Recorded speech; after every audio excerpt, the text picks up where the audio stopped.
வணக்கம். இந்த விளக்கத் தொகுப்புக்கு உங்களை வரவேற்கிறேன். இன்னைக்கு நாம உலகத்தோட மிக முக்கியமான, அதிலும் குறிப்பா இந்தியாவோட பாதுகாப்புக்கு மிக மிக அவசியமான ஒரு பகுதியில் நடக்கிற மிகப்பெரிய மாற்றத்தை பத்தி பார்க்க போறோம். அதுதான் சிக்கன் நெக் அப்படின்னு அழைக்கப்படுற சிலிகுரி காரிடார். இது ஏதோ சாதாரண ஒரு எல்லை பிரச்சனை இல்லைன்னு, ஒட்டுமொத்த பாதுகாப்பு வியூகமே எப்படி மாறிருக்கு அப்படிங்கறத பத்தி தான் நாம அலச போறோம். வாங்க நேரடியா விஷயத்துக்குள்ள போலாம்.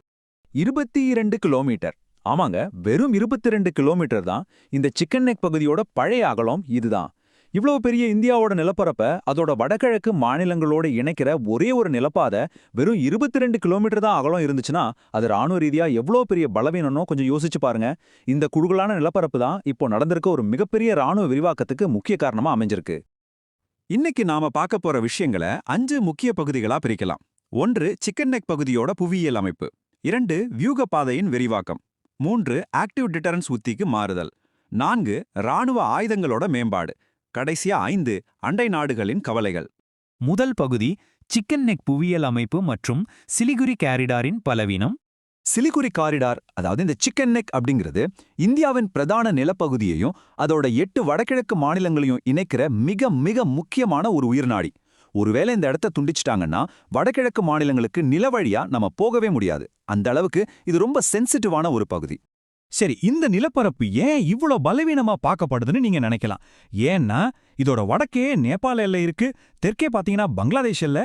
இது எல்லாத்துக்கும் மேல சீனாவோடைய சும்பி பள்ளத்தாக்கு ஒரு கூர்மையான கத்தி மாதிரி கீழே நீண்டு கரெக்டா இந்த காரிடாரை நோக்கி இருக்கு. அதுக்கு பக்கத்திலேயே டோக்லாம் பீடபூமியும் இருக்கு. இப்படி 3 நாடுகளோட எல்லைகளுக்கு நடுவுல சிக்கி இருக்கிறதுனால தான் இது பல வருஷங்களா நமக்கு ஒரு மிகப்பெரிய பாதுகாப்பு சவாலாவே இருந்துட்டு வருது. இரண்டாவது பகுதி வியூக பாதையின் விரிவாக்கம். இது ஒரு 48 மணி நேர அதிரடி மாற்றம். இப்போ நடந்திருக்கிறது உண்மையிலே ஒரு பிரம்மாண்டமான மாற்றம் சொல்லலாம். மாநில அரசுக்கும் மத்திய அரசுக்கும் இடையிலான ஒரு சூப்பரான ஒருங்கிணைப்புனால வெறும் 48 மணி நேரத்துக்குள்ள சுமார் 120 ஏக்கர் நிலம் கையளிக்கப்பட்டு இந்த காரிடாரோட அகலம் 22 கிலோமீட்டர்ல இருந்து கிட்டத்தட்ட இருமடங்காக, அதாவது 42 கிலோமீட்டரா அகலப்படுத்தப்பட்டிருக்கு. இந்த திடீர் மாற்றம் புவியியல் ரீதியா ஒரு மிகப்பெரிய சாதனை. நிலப்பரப்போட அகலம் மட்டும் அதிகரிக்கலைங்க, இங்க பாதுகாப்போட தன்மையிலையும் ஒரு பெரிய மாற்றம் நடந்திருக்கு. முன்னாடியெல்லாம் இந்த பெரிய மலைகள், அடர்ந்த காடுகள் நிறைந்த பகுதியில எல்லை பாதுகாப்பு படை, அதாவது BSF மட்டும்தான் ரோந்து பணியில ஈடுபட்டு வந்தாங்க. ஆனா இப்போ இந்த முழு காரிடாரோட பாதுகாப்பும் இந்திய ராணுவம் மற்றும் மத்திய அரசோட நேரடி கட்டுப்பாட்டுக்கு கீழே வந்துருச்சு. ராணுவத்தோட சக்தி வாய்ந்த கவச வாகனங்கள் இப்ப களத்துல இறங்கியிருக்கு. இது ஒரு புதிய ராணுவ கோட்பாடு. இதுல நாம கவனிக்க வேண்டிய மிக முக்கியமான தந்திரோபாய மாற்றம்னா அது இந்த ஆக்டிவ் டிட்டரன்ஸ் கோட்பாடு தான். இத்தனை நாளா இந்தியா ஒரு தாக்குதல் நடந்தா எப்படி தற்காத்துக்கலாம் அப்படிங்கிற டிஃபென்ஸ் முறையில தான் செயல்பட்டு இருந்துச்சு. ஆனா இப்போ எதிரி தயாராகிறதுக்கு முன்பே நாம தயார் அப்படிங்கிற ஒரு தீவிரமான முன் தடுப்பு உத்தியை கையில் எடுத்திருக்காங்க. இது இந்தியாவோட பாதுகாப்பு கொள்கையில ஒரு மிகப்பெரிய பாய்ச்சல். இப்படி விரிவாக்கப்பட்ட இந்த நிலப்பரப்புல யாருமே நுழைய முடியாதபடிக்கு ஒரு பிரம்மாண்டமான பாதுகாப்பு வலை உருவாக்கப்பட்டிருக்கு.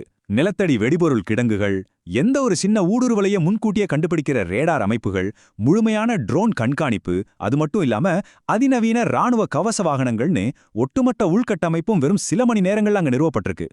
3, இது வெறும் சாதாரண நம்பர் கிடையாதுங்க. வான்வெளியை பாதுகாக்கிறதுக்காக இந்த சிக்கன் நெக் பகுதியில் புதுசா நிறுத்தப்பட்டிருக்கிற 3 அதிநவீன S-400 ஏவுகணை பாதுகாப்பு அமைப்புகளை தான் இது குறிக்குது. எந்த ஒரு வான்வெளி அச்சுறுத்தல் வந்தாலும் அதை அப்படியே முறியடிக்க இந்த ஏவுகணைகள் இப்போ முழு தயார் நிலையில் இருக்கு. அதே போல இந்த 12 அப்படிங்கிற எண்ணும் ஒரு பலமான எச்சரிக்கையை தான் கொடுக்குது. இந்த சிக்கன் நெக் பகுதிக்கு பக்கத்திலே இருக்கிற ஹாசிமாரா விமானப்படை தளத்துல 12 அதிநவீன ரஃபேல் போர் விமானங்கள் 24 மணி நேரமும் தயார் நிலையில நிறுத்தப்பட்டிருக்கு.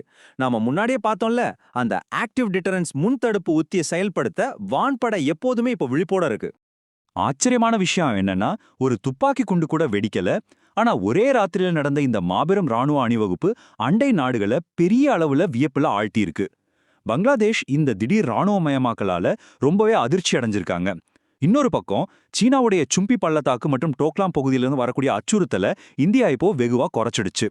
பாகிஸ்தானும் இந்த புதிய வியூக சமநிலை மாற்றத்தால கவலை அடைஞ்சிருக்கிறதா சொல்லப்படுது.